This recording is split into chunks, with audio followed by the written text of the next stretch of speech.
Just ഒരു 10 ദിവസം മുന്നേ നോമ്പിന്റെ ഇനീഷ്യൽ ടൈമിൽ ഒരു ചേച്ചിയുടെ, അവർക്ക് ഒരു ഹിന്ദു ഫാമിലിയിലുള്ള ഒരു ചേച്ചിയാണ്, അവര് ഒരു വീഡിയോ ചെയ്തു. അവരുടെ ലൈഫിലെ ഫസ്റ്റ് നോമ്പാന്ന് പറഞ്ഞിട്ട് അവരുടെ ഒരു ഡേ ഇൻ മൈ ലൈഫ് കണ്ടു. ഭയങ്കര പോസിറ്റീവ് ആയിട്ടുള്ള ഒരു വീഡിയോ കേട്ടോ. അപ്പൊ അതിന്റെ കമന്റ്സ് നോക്കുമ്പോൾ ഇതായിരിക്കണം നമ്മുടെ കേരളം എന്ന് തോന്നിപ്പിക്കുന്ന രീതിയിലുള്ള പോസിറ്റീവ് കമന്റ്സ് ആണ് എല്ലാവരും. ഒരു നെഗറ്റീവ് പോലും ഞാൻ കണ്ടില്ല. പക്ഷെ ഒരു 10 ദിവസത്തിന് ഇപ്പുറം ഞാനൊരു പൊങ്കാല ഇട്ടപ്പോ എന്തിനാണ് ഇത്രയും നെഗറ്റിവിറ്റി?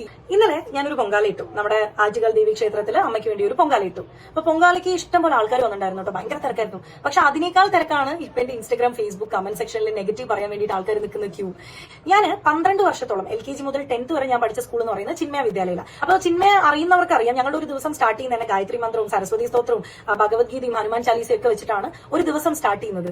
അതുകൊണ്ട് തന്നെ എനിക്ക് അങ്ങനെ ഒരു ബാക്ക്ഗ്രൗണ്ട് ഉള്ളത് കൊണ്ട് തന്നെ എനിക്കൊരു പള്ളി പോയാൽ കിട്ടുന്ന ഒരു പീസ് ഓഫ് മൈൻഡ് അല്ലെങ്കിൽ ഒരു പോസിറ്റിവിറ്റി തന്നെ എനിക്കൊരു അമ്പലത്തിൽ പോയി പ്രാർത്ഥിച്ചാലും കിട്ടാറുണ്ട്. അപ്പൊ ഞാൻ 100% വിശ്വാസത്തോടെയും പ്രാർത്ഥനയോടും തന്നെയാണ് ഞാൻ ആ പൊങ്കാലിട്ടത്. ഞാൻ പള്ളി കണ്ടാലും പ്രാർത്ഥിക്കും, അമ്പലം കണ്ടാലും പ്രാർത്ഥിക്കും, ഒരു ആംബുലൻസ് പാസ് ചെയ്താലും ഞാൻ പ്രാർത്ഥിക്കാറുണ്ട്. ഇതൊരു തെറ്റായിട്ട് എനിക്ക് തോന്നിയിട്ടുമില്ല, എന്നോട് ആരും നേരിട്ട് ഇങ്ങനെ പറഞ്ഞിട്ടില്ല. ജാതിയും മതത്തിൽപ്പെട്ട ആൾക്കാരെ എല്ലാം റെസ്പെക്ട് ചെയ്യാൻ എന്റെ വീട്ടുകാരെന്നെ പഠിപ്പിച്ചിട്ടുള്ളത്. മനുഷ്യനൊരു നല്ല കാര്യം ചെയ്യുകയാണെന്നുണ്ടെങ്കിൽ റെസ്പെക്ട് ചെയ്യണം, സ്നേഹിക്കണം എന്നാണ് കേട്ട് ഞാൻ വളർന്നിട്ടുള്ളത്. എന്തിനാണ് ഇത്രയും നെഗറ്റിവിറ്റി? എല്ലാ മതവും മതഗ്രന്ഥങ്ങളും പറയുന്നത് ഒരേ കാര്യം തന്നെയല്ല, മനുഷ്യൻ നന്നായി ജീവിക്കാനും സഹജീവികളോട് സ്നേഹം കാണിച്ച് റെസ്പെക്ട് ചെയ്ത് മുന്നോട്ട് പോകാനല്ലേ എല്ലാ മതക്കാരും പറയുന്നത്.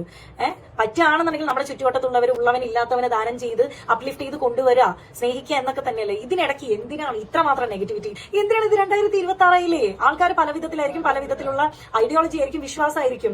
മറ്റുള്ള സംസ്കാരങ്ങൾ അക്സെപ്റ്റ് ചെയ്യുന്നത് തെറ്റാണെന്ന് ഞാൻ ഇതുവരെ കേട്ടിട്ടില്ല. എന്റെ വീട്ടുകാർ അങ്ങനെ പറഞ്ഞിട്ടില്ല. എല്ലാവരെയും റെസ്പെക്ട് ചെയ്യണം, എല്ലാവരെയും സ്നേഹിക്കണം.